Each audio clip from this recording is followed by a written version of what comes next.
just sort of wrapping up, it sounds like we can't do nothing.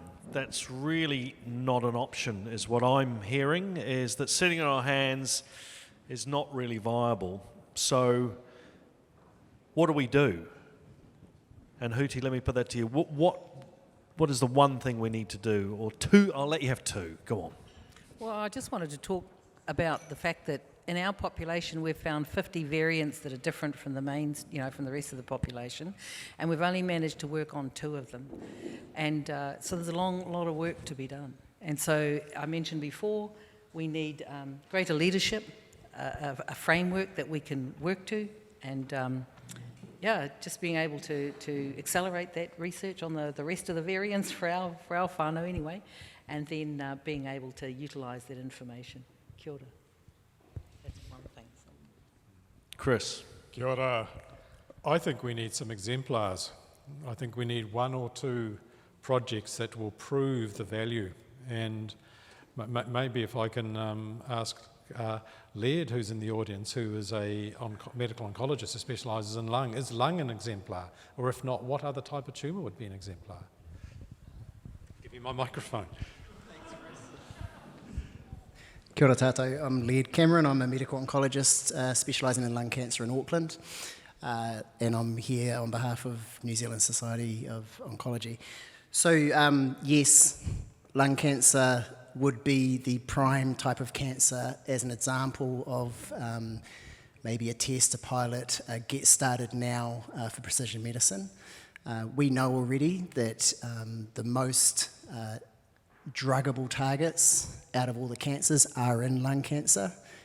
And of course, at the same time, we know that lung cancer kills the most. We know that lung cancer is the flagship of inequity for Māori who carry an unfair burden. And so it's the exact group that we should be pushing forward for. And just reflecting on what Huti said earlier about the urgency, why don't we just have this in clinic now? My clinic tomorrow with 10 patients, I have drugs I can't give because I can't test to find the drugs now. That's proven evidence, standard international treatment. That's not research, that's not looking out to the horizon, and they are making the difference that was referred to earlier, Richard, about years of extra life compared to the chemo I can currently give them. So, short answer, yes please, lung. Thank you. And if it adds to the argument, the dad I was talking about was a lung cancer patient, a non-small cell lung cancer patient, and there's been enormous progress. I think they've identified 15 genomic, 15 mutations that are testable, scannable, and increasingly treatable. So it's a very rich field, and God, the need is so great. I mean, it's an issue of care of duty, surely, isn't it? I mean, Cris, is that the fact we don't have this here and available here today in New Zealand? I mean, I can't get my head around it. Yeah, I haven't been able to get my head around it for a wee while. But having said that, I think there are so many people talking about this, and I think I used the analogy before of the birds just starting to flock and fly together. We have all of this in the background, and all we need is some leadership and some moderate investment to get this going. For the lung cancer example, I don't think it's terribly much more, is it, to do this properly than all the individual tests that people are doing right now. Yeah, and I think, we were talking before about non-tumour specific, non-location specific clinical trials like most, and the patient I was talking about was an ALK positive non-small cell lung cancer patient. ALK positive is a mutation, and Cris helped me out when I ran out of knowledge. And for example, there was another patient that we helped, and she was literally, her clinician, she was a week away from dying, but she had an ALK positive lymphoma, large B-cell lymphoma, I think, and we got her on exactly the same drug, with extraordinary effort from a whole lot of people. We got her on it, and within a month she had no evidence of disease, and that was 7 years ago, and she's married and she's about to have children, and it's an example that cancer is not breast cancer is not breast cancer, lung cancer is not lung cancer. They are manifestations of malfunctions in the way your body works and regulates itself. And the way that I always like to think about it is, we never stop and think, why did our arms stop growing? And the reason is because we're programmed, and if the program's messed up, and clearly David's did, because he wanted to take a selfie of us on the way in, and he said, my arms are very long. And but essentially what we're looking at is a malfunction in our DNA, in our programming or whatever, and that's what makes every cancer unique, and it's working from that. David, call to action. What should we do? Terrific. So yes, you need to do something, absolutely. I wanted to just second the kind of what you might call a flagship or whatever it might be. We ended up with 3 flagships. So very quickly, this idea of the program design is really important, and I know I'm not allowed to get technical, so I'm not going to talk about other areas of genomics, which we probably should cover around transcriptomics and all of these other areas that are emerging. Genomics is just the beachhead of this whole change, right? But the program design is important, how you think about going at this. How do you select those projects and on what basis? And we ended up with 3 flagship areas. One was in cancer, because we did a lung cancer project, and we did haematology. We were able to get a diagnosis quicker, and then prognostics for bone marrow transplant that was going to make a big impact on the patient and the clinician discussion and decision.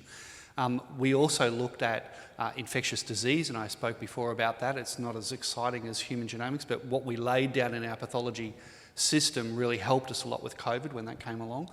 And then the third area is where something I thought was really important, we called whole of life. And that was where we saw things that were genetic conditions in children that were going to impact them for their whole life. And that gave us a very strong focus on this idea of what it means for a family, what it means for a child, and what it means to go through your whole life with a condition. So things like epilepsy and those sorts of conditions. So establishing a program design that lets you do this kind of co-design, co-production. And what we did in our program is, it was a bit more painful for everyone. I mean, we could have just done a grant process where we said, here's a grant, and the people who are good at writing grants, would we be successful? We wanted to lower the bar and make it easy for clinicians to do the leadership roles here in their respective fields. So we said, a 1-page business case. Just give us your ideas. So we wanted to create like an innovation pipeline. We wanted to know as much about what was out there as we could find. Even if we couldn't fund everything, we could draw as much in to see where the opportunity was, because I felt that was as important to the health system as what we might fund. The next gate was clinical utility, where we went to the clinicians and we got the right advice at that point and said, what would we need to know about the clinical utility?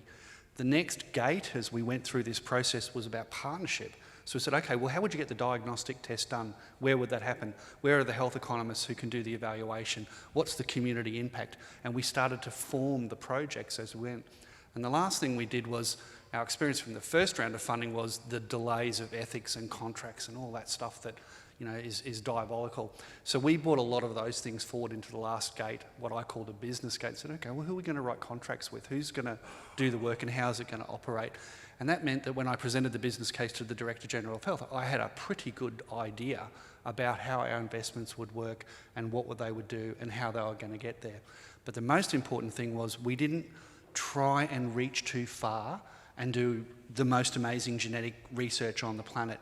We actually wanted clinicians to say, this is standard of care in other parts of the world, other parts of the country, other hospitals in our health system. And if we could just fund this test, we can build the evidence for why this should be standard of care. So our experiment was not in genomics. Our experiment was with our health system. Thank you, guys. And I think it's time to open up to the floor, because I know there's a few questions out there. So what we're going to do, we're going to have 2 roving mics, and I'm going to get rid of mine, and then we'll have a couple up here. And please put your hand up, and if you could stand up when you ask your question, that would be great. And just say who you are and where you're from as well. Thank you.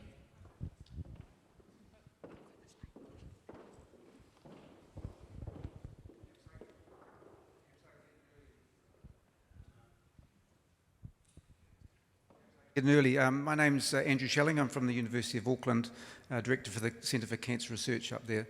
There's a topic that's been mentioned during the course of the evening that I just want to pursue just a little bit.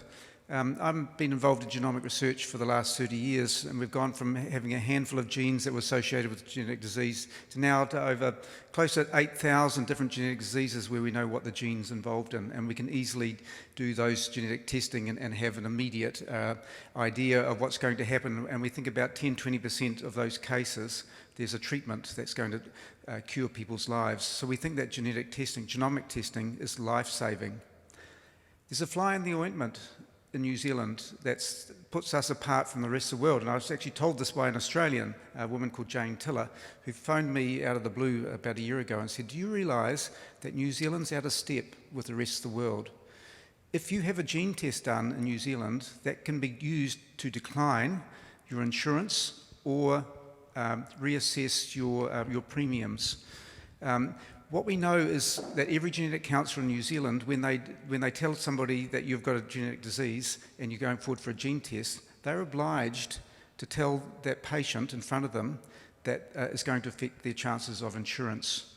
And what we know from international literature is that 10 to 30% of people, based on that information, will say, I don't want to have a gene test. So on one hand, we have the amazing genomic delivery that we've seen over the last few years. On the other hand, we have a practice that's out of step with the rest of the world that is stopping people having life-saving genetic testing.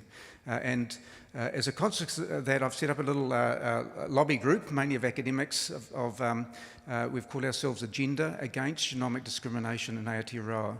We think it's not on. We think it's unfair, and New Zealand shouldn't be out of step with the rest of the world. We think it actually increases inequity. We think some of our Māori Pacific patients faced with yet another form of discrimination will back down, and we don't have any data to support that, but we strongly suspect that Māori and Pacific would feel even more alienated from that sort of process. So I think that we need to address genomic testing and this form of genomic discrimination related to insurance.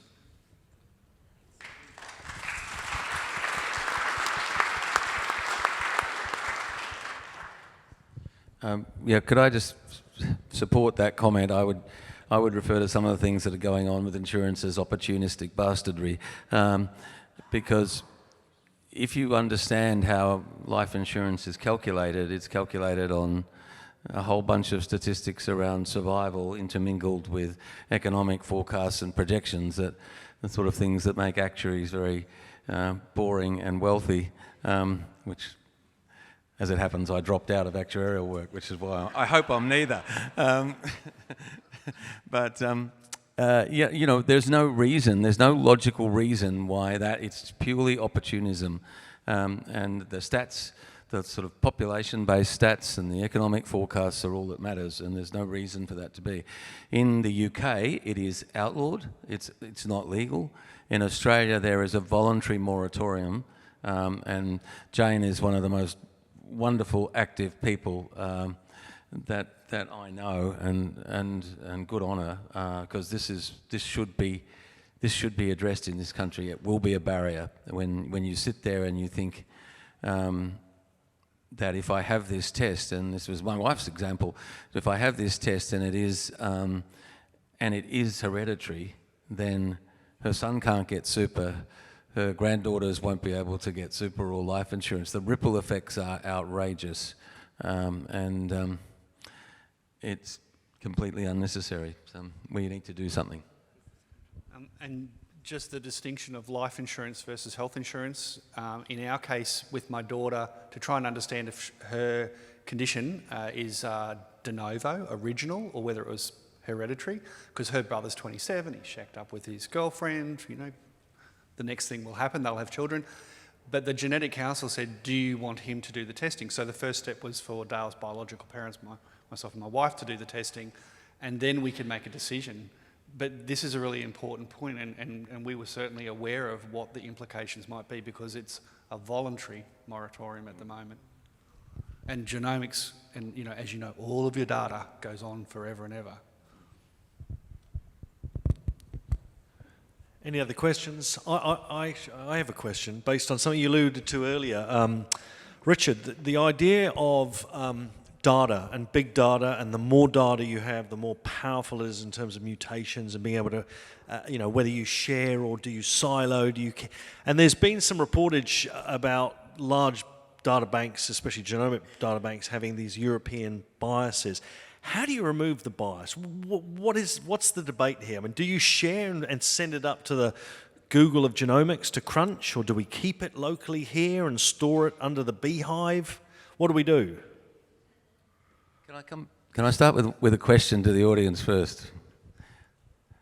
Who thinks they own their DNA in this room? Hands up.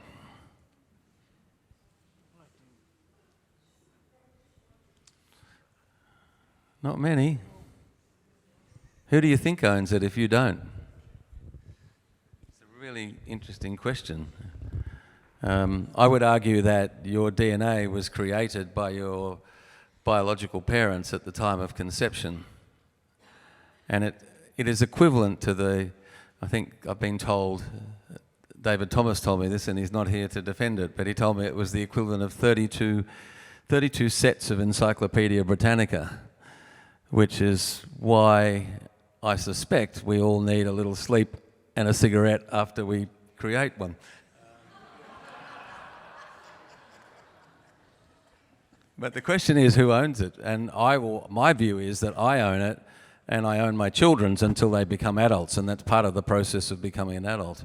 And I know it's different in various communities, and I think you have to answer that question and think about that question before you work out where you store your data, because it's where you store my data that matters to me, not where I store Simon's. Yeah, kia ora. Huti? Thank you for that. Yes, I'll put my hand up but really it's not the word ownership, it's kaitiakitanga, it's stewardship, because yes, the DNA that I have is made up of many generations before me and of course the generations in front of me.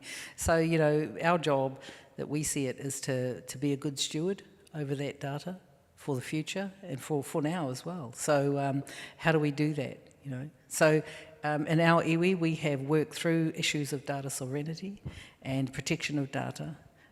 It's not perfect, it's ongoing, but it's something that we see as being very important, having been mandated to do that.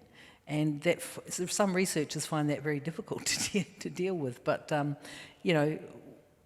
we need more work to do to work this through in terms of a national database of some kind, and there are some thoughts around that. So yeah.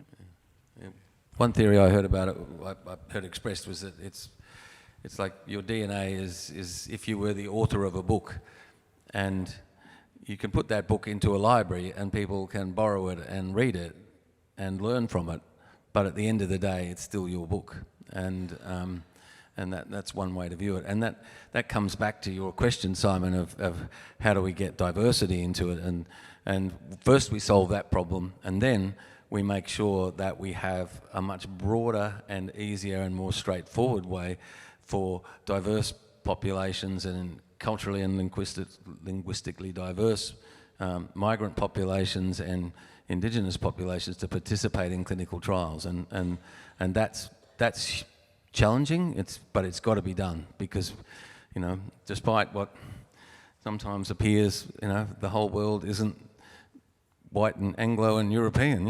It's just ridiculous. But that we have to find a way to fix that, and we have to have data that we can build treatments and this was not a problem that's restricted to Australia.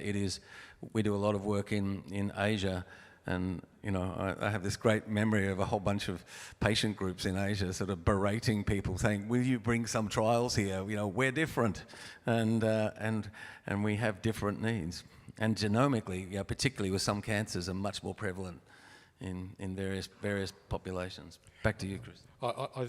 I really second all of those ideas, and maybe I can tell you a story about something that Huti and I are doing called Rakaora, which is a project funded by MB in a most magnificent way, allowing us to make mistakes to try and generate what your vision has just been stated, a way to store data for New Zealand on a whole genome scale from people's genomes, which they are keeping in trust for their children, along with their health data linked to it. And you used the analogy of a library, but I think you used it of a lending library where people, you take your book out, take it home and read it. And where we've landed is a library where you can't take the books out. You have to go into the library and read them there, called a walled garden in computational parlance, where genomes will be stored and used inside the system with close monitoring of what's happening. And I think this is one area, probably the only one we'll talk about tonight, where in New Zealand we may be almost slightly ahead. But I think we have very similar views and very similar problems and very similar issues, even though very different cultural starting points. I think I forgot my question now.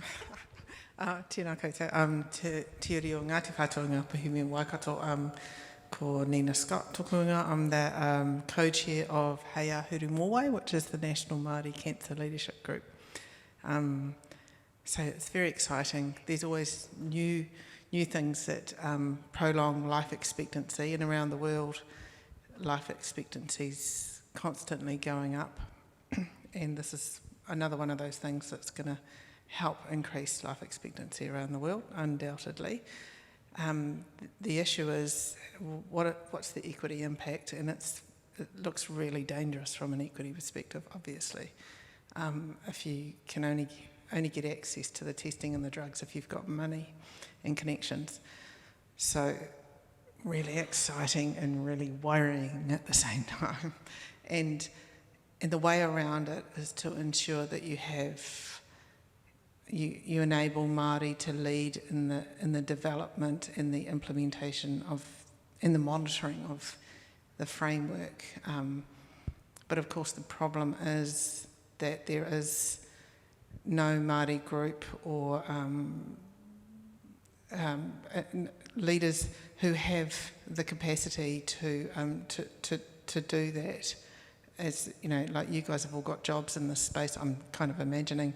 But so for Heia Huru Mōwai, we are all a group of volunteers. We're oncologists and, you know, public health. I'm a public health doctor, but we have whānau and epidemiologists and all sorts of people involved in cancer. But it's all voluntary, and we work, you know, before 8 o'clock in the morning and after 6 o'clock at night and on the weekends, and that's really not sustainable.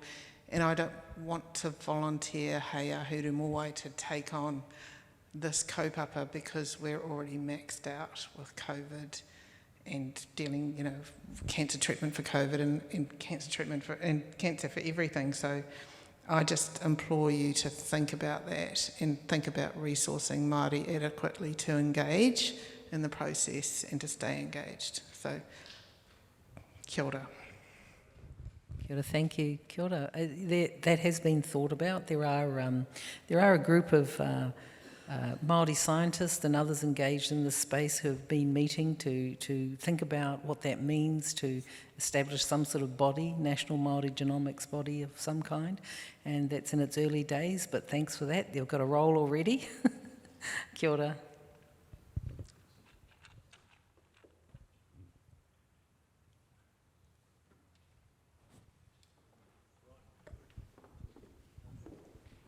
Sorry, I don't mean to take over, but I think it's been mentioned a few times that we're doing a lot of send-away genomic analyses in New Zealand. I know that in the past that we've developed genomic testing in New Zealand for New Zealand, but increasingly we're seeing that especially some of the DHBs or Health New Zealand now don't have the capacity to undertake genomic testing. And some DNA samples from many people with genetic disease is being whizzed off overseas, sometimes to Australia, sometimes to Finland, all around the world. And Cris mentioned we don't have the capacity in New Zealand to do that at the moment. We don't get government funding to do that. Some of it falls down to philanthropy. I just think it's a sad statement of our current situation that we have to rely on philanthropy to do things for New Zealand by New Zealand. And I just think of Murray Pacific samples that are being sent around the world to countries that don't understand tikanga and responsibility of looking after some of that data. And I think it's time that we need to rethink some of that and invest locally and make sure that we have a genomic technology arising in New Zealand that's going to look after New Zealanders.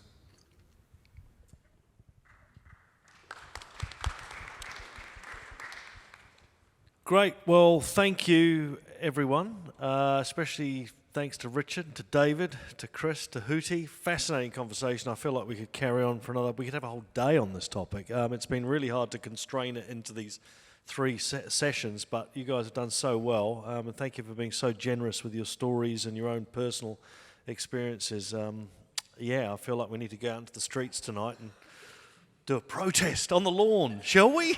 No one's done that for a while.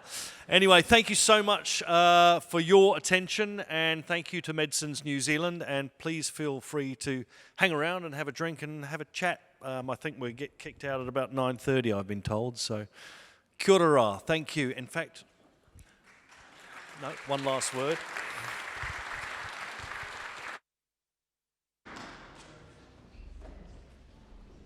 You're lucky enough to get me twice. My job was to sum up, but it's literally impossible to hone in on 1 or 2 points here. There were a couple of things. I was supposed to thank the Minister, so I thanked him as he left, and the other ministers and everybody else who has already left. But there were a couple of things that I did want to point to just highlight, and one was, clearly there is an opportunity for Australia and New Zealand to work together in this area. And as some of you know, I've often said this about medicines per se, but I think in the area of genomic medicine and the medicines that go with genomic medicine, that would be a much more efficient way of doing it. So I think that is one thing that we certainly will go home with tonight. The second thing is, yes, we have some challenges with the data, culturally safe data use and storage. And somehow we have to deal with that. I don't have the answers, and as you've said, you're sort of getting to some answers, but we're not quite there yet.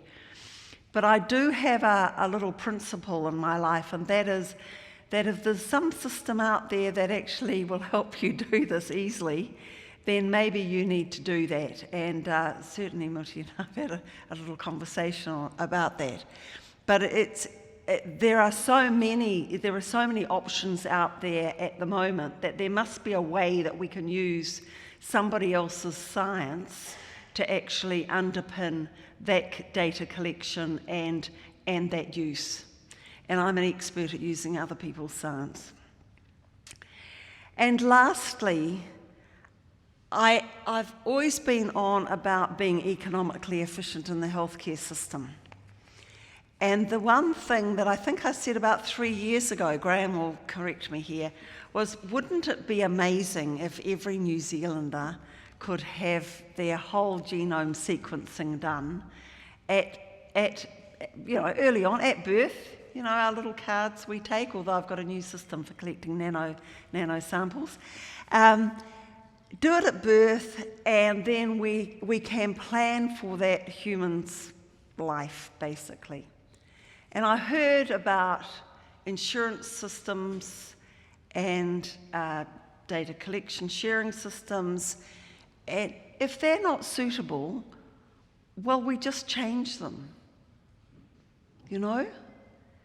If everybody thinks they need life insurance and you can't get it because your genome sequence says X, Y, and Z, then let's change it. There's got to be another way of giving people security. And that brings me to, I guess, back to the original parts of the panel, and that is, the sky's the limit with this stuff. And if it's about longevity, if it's about just better lives, even if they don't have longevity, then that's what we should be doing. So thank you so much, panel. As somebody said, we could go on for days on this stuff, and absolutely fantastic. And thank you for Richard, for your contribution. So, as we've already said, there are still sweets on the table, and there is still a little bit of wine in the bottles. No, the wine bottles have gone, but that's, I'm sure. Enjoy yourselves for the next half an hour or so until 9:30. Thank you.